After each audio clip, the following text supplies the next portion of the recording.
Question numéro 20. Contrôler état, propreté et fonctionnement des feux de route. Alors, les feux de route. Eh ben, on va mettre le moteur en route. J'appuie sur mon frein, je démarre. Donc, les feux de route, vous vous souvenez, les feux, c'est là. Donc, on tourne toujours à fond. Si on laisse le premier cran, ça ne m'intéresse pas du tout. C'est les feux de position. J'allume, ça y est, j'ai mis les phares. Et les feux de route, il faut pousser. Et on voit le voyant là. Le petit voyant bleu. Si je tire, il s'enlève le voyant. Si je pousse, voilà.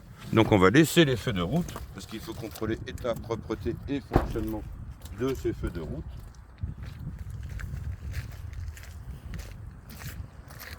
Donc nous on a une seule ampoule qui fait feu de croisement et feu de route. Donc on fait voir l'ampoule. C'est celle-ci, hein. Ça c'est pas ça, c'est les feux de position. C'est là. Pareil de l'autre côté. État. Le bloc optique est en bon état, il n'est pas fissuré, il n'est pas rayé, il n'est pas cassé, il tient bien. Propreté, c'est suffisant, on ne peut pas dire que c'est nickel, hein, mais c'est largement suffisant, ça éclaire bien et on me voit bien. Les phares ont deux fonctions, éclairer mais aussi être vu. Et pareil sur l'autre, donc on reparle de l'état, c'est en bon état, c'est pas cassé. Propreté, on les voit bien. Fonctionnement, ça fonctionne. Donc c'était le début.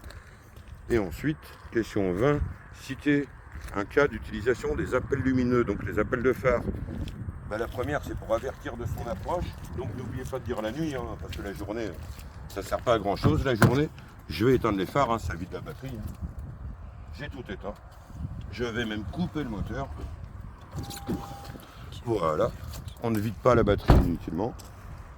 Donc pour avertir de son approche, l'appel de phare, en cas de danger, c'est assez spécial, mais bon, à la place de l'avertisseur sonore. Donc c'est les trois réponses qu'il faut donner, même si je suis opposé à ces réponses. Mais mon avis, on s'en fout, on va faire l'avis de ce que l'État nous dit de faire. Premier secours, en cas de panne ou d'accident, quel équipement de sécurité doit être porté avant de quitter le véhicule?